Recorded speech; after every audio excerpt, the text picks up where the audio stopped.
होगी रोज खटर पटर, बातें भी चटर पटर, घर घर की खबर खबर, हंसी ठिठोली की है अंगड़ाई। रेडियो राजू भाई, रेडियो राजू भाई, रेडियो राजू भाई, राज मिस्त्री का अपना रेडियो। नमस्कार मेरे प्यारे राज मिस्त्री भाइयों, मैं हूँ राजू भाई और लेकर आ चुका हूँ आपका पसंदीदा प्रोग्राम रेडियो राजू भाई, राज मिस्त्री का अपना radio, powered by UltraTech cement, देश का नंबर 1 सीमेंट। दोस्तों शुरू करते हैं आज का प्रोग्राम और आज के प्रोग्राम की शुरुआत होगी आज के विचार से। और आज का विचार कहता है, इंसान को दूसरों के चिंतन से ज्यादा खुद की तरक्की में समय लगाना चाहिए, क्योंकि दूसरों के चिंतन से केवल समय खराब होता है। हम अक्सर क्या करते हैं? हम अक्सर दूसरों के बारे में सोचते हैं। हम अक्सर ये भी सोचते हैं कि दूसरे हमारे बारे में क्या सोच रहे होंगे। लेकिन जब जब हम अपना ध्यान, अपना दिमाग दूसरों की सोच पर लगाते हैं या दूसरों के बारे में सोचने पर लगाते हैं, तो हम वाकई में क्या कर रहे होते हैं? देखा जाए, वाकई में हम अपना वक्त बर्बाद कर रहे होते हैं, क्योंकि हम कोई प्रोडक्टिव काम तो नहीं कर रहे ना, कोई ऐसा काम नहीं कर रहे जिससे कुछ बेहतर होगा या जिससे कुछ विकास होगा। हम बस सोच रहे हैं और दूसरों के बारे में सोच रहे हैं, अपने बारे में नहीं। तो ऐसा नहीं करना है। बस इस बात को समझ जाना है कि इन सब चीजों में कोई फायदा नहीं रखा। अगर फायदा है तो वो आपको आपकी तरक्की के बारे में सोचने से मिलेगा। तो दोस्तों, इस विचार के बाद अब हम रुक करते हैं दिल की बात की ओर। क्या आपको पता है कि जनवरी के महीने में, यानी कि 2025 के जनवरी के महीने में कुंभ मेला शुरू होने वाला है? जी हाँ, कुंभ मेला का नाम लेते ही दिमाग में क्या आता है कि बॉलीवुड की कोई पुरानी फिल्म जिसमें दो भाई कुंभ के मेले में बिछड़ गए और फिर 20 साल के बाद उनकी मुलाकात होती है। लेकिन कुंभ मेला बॉलीवुड से बढ़कर है। आज मैं आपको बताने वाला हूँ कि कुंभ मेला का क्या है इतिहास। तो दिल थाम कर बैठिए, क्योंकि बहुत इंटरेस्टिंग बातचीत होने वाली है दोस्तों। महाकुंभ मेला भारत में सबसे बड़ा धार्मिक समागम है और इसमें देश विदेश से करोड़ों लोग शामिल होते हैं। साल 2025 में महाकुंभ मेला प्रयागराज में होने वाला है और इस मेले को लेकर तैयारियां पूरे जोरों पर चल रही हैं। महाकुंभ मेला हर 12 साल में एक बार आयोजित किया जाता है और इस दौरान 3 पवित्र नदियों के संगम के साथ भारतीय संस्कृति, आध्यात्मिकता और परंपरा का अद्भुत संगम देखने को मिलता है। 13 जनवरी पौष पूर्णिमा से शुरू होकर यह मेला 26 फरवरी महाशिवरात्रि व्रत तक चलेगा। इससे पहले साल 2013 में प्रयागराज में महाकुंभ मेला लगा था। इस बार कुंभ मेले में 10 करोड़ श्रद्धालुओं के आने का अनुमान लगाया जा रहा है और इसको लेकर सुरक्षा की पूरी व्यवस्था की गई है।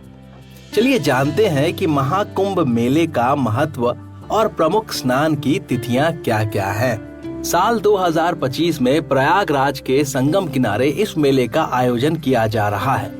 संगम के दौरान गंगा और यमुना नदी का साक्षात रूप देखने को मिलता है और सरस्वती नदी का अदृश्य रूप से मिलन होता है। इस वजह से प्रयागराज का महत्व और भी बढ़ जाता है। वैसे तो प्रयागराज के अलावा उज्जैन, नासिक और हरिद्वार में अर्ध कुंभ मेला हर 6 साल पर आयोजित किया जाता है, लेकिन साल 2025 में होने वाला महाकुंभ मेला का महत्व सबसे ज्यादा होता है। धार्मिक मान्यताओं के अनुसार महाकुंभ मेला के दौरान प्रयागराज में स्नान व ध्यान करने से सभी पाप नष्ट हो जाते हैं और व्यक्ति जन्म मरण के बंधन से मुक्त हो जाता है। 13 जनवरी से शुरू होगा महाकुंभ मेला। महाकुंभ मेला भारत के 4 तीर्थ स्थल प्रयागराज, हरिद्वार, नासिक, उज्जैन में लगता है। साल 2025 में महाकुंभ मेला प्रयागराज में 13 जनवरी को पौष पूर्णिमा के दिन शुरू होगा और 26 फरवरी महाशिवरात्रि व्रत के दिन शाही स्नान के साथ कुंभ मेले का समापन हो जाएगा। प्रयागराज के तट पर गंगा, यमुना और अदृश्य सरस्वती नदियां मिलती हैं और इस संगम तट पर स्नान करने को मोक्ष की प्राप्ति होती है।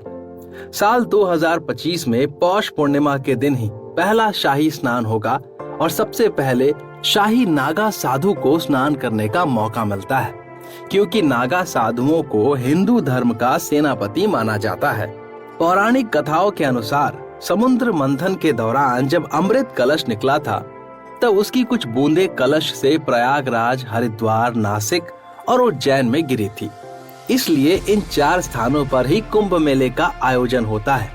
महाकुंभ मेले में शाही स्नान का विशेष महत्व होता है और इस दौरान हर अखाड़ा अपने शाही लाव लश्कर के साथ संगम के तट पर पहुंचता है और सभी नाचते गाते संगम तट पर पहुंचते हैं और स्नान करते हैं।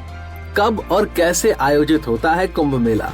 जब बृहस्पति देव यानी गुरु ग्रह वृषभ राशि में हो, जो अभी इसी राशि में मौजूद है, और सूर्य ग्रह मकर राशि में हो, जो 14 जनवरी 2025 में सूर्य मकर राशि में गोचर करेंगे, तब कुंभ मेले का आयोजन प्रयागराज में होता है। प्रयागराज में गंगा, यमुना और अदृश्य सरस्वती का संगम होता है। तो दोस्तों, ये है महाकुंभ मेले की पूरी कहानी। अगर आपको मौका मिले और अगर ऐसा संयोग बैठे कि आप वहां जा सकते हैं प्रयागराज यानी कि इलाहाबाद में, तो इस मौके को हाथ से जाने मत दीजिएगा। मैं भी पूरी कोशिश में लगा हूं कि इस बार महाकुंभ मेले में हो आऊं और स्नान करके मोक्ष की प्राप्ति कर लूं, पर देखते हैं क्या होता है। हम लोग तो सिर्फ प्लान बनाते हैं और प्लान को पूरा करने का काम जो है वो ऊपर वाले का होता है। तो दोस्तों, ये था महाकुंभ मेले का पूरा इतिहास। अब हम रुक करते हैं कहानी की ओर, लेकिन कहानी सुनाने से पहले अपने राजमिस्त्री भाइयों को एक संदेश देना चाहूंगा, और वो संदेश है कि याद रखिए, केवल अल्ट्राटेक सीमेंट का ही इस्तेमाल करें, क्योंकि बढ़िया काम तो बढ़िया नाम। अब रुक करते हैं कहानी की ओर, और कहानी का नाम है किसान और कुआं। बहुत समय पहले की बात है। एक गांव में एक किसान रहता था। वो बहुत मेहनत से अपने लिए अनाज उगाया करता था और उसे बेचकर अपना गुजारा किया करता था। एक बार वो अपने खेत के लिए पानी के स्रोत की तलाश कर रहा था। तभी उसे अपने पड़ोसी का कुआं दिखाई दिया। उसने उस पड़ोसी से वो कुआं खरीद लिया, लेकिन वो पड़ोसी बहुत ही चालाक व्यक्ति था। इसलिए अगले दिन जब किसान अपने कुएं से पानी भरने आया, तो पड़ोसी ने उसे पानी लेने से मना कर दिया। जब किसान ने इसका कारण पूछा, तो पड़ोसी ने उत्तर दिया, मैंने तुम्हें कुआं बेचा था, पानी नहीं, और वहां से चला गया। पड़ोसी का जवाब सुनकर किसान व्याकुल हुआ और न्याय मांगने के लिए राजा के पास गया। उसने अपनी पूरी बात राजा के सामने रखी। राजा ने अपने 9 में से एक सबसे बुद्धिमान मंत्री बीरबल को बुलाया। अब बीरबल ने पड़ोसी से प्रश्न किया, तुम किसान को कुएं से पानी लेने क्यों नहीं देते? आखिर तुमने किसान को कुआं बेच दिया है। इस सवाल पर पड़ोसी ने जवाब दिया, बीरबल जी, मैंने किसान को कुआं तो बेचा था, लेकिन उसमें जो पानी है वो नहीं। उसे कुएं से पानी निकालने का कोई अधिकार नहीं है। अब बीरबल ने कुछ समय लिया इस परिस्थिति का हल खोजने के लिए। फिर कुछ समय सोचने के बाद बीरबल ने कहा, देखो, चूंकि तुमने कुआं बेच दिया है, इसलिए तुम्हें किसान के कुएं में पानी रखने का कोई अधिकार नहीं है। या तो आप किसान को किराया दें या फिर कुएं से पूरा पानी तुरंत हटा लें। यह महसूस करते हुए कि उसकी योजना विफल हो गई, पड़ोसी ने माफी मांगी और घर चला गया। अब उस किसान को उसके हक का कुआं प्राप्त हो गया और उसने न्याय करने के लिए बीरबल जी को धन्यवाद भी दिया। दोस्तों, इस कहानी से जो हमें सबसे बड़ी सीख मिलती है वो ये है कि किसी को धोखा नहीं देना चाहिए, और धोखेबाजी का नतीजा जो है वो उल्टा आप ही के ऊपर आके गिरता है। इसीलिए ईमानदारी के साथ काम करें, ताकि आपके साथ भी ऊपर वाला ईमानदारी पेश करे। दोस्तों, ये थी आज की कहानी। अब मैं आपको बताने वाला हूँ रोचक तथ्य, फिर लूंगा आप सभी से इजाजत। आज का रोचक तथ्य भारत के ऊपर है, जो कहता है कि भारत एकमात्र ऐसा देश है जहाँ पे 300 से अधिक भाषाओं में करीब 4700 से अधिक समाचार पत्र प्रकाशित होते हैं। ये बहुत बड़ी बात है दोस्तों। मतलब सोचिए, न्यूज इंडस्ट्री कितनी बड़ी है कि 4700 से भी ज्यादा अलग अलग न्यूज़पेपर प्रकाशित होते हैं, और वो भी 300 से अधिक भाषाओं में।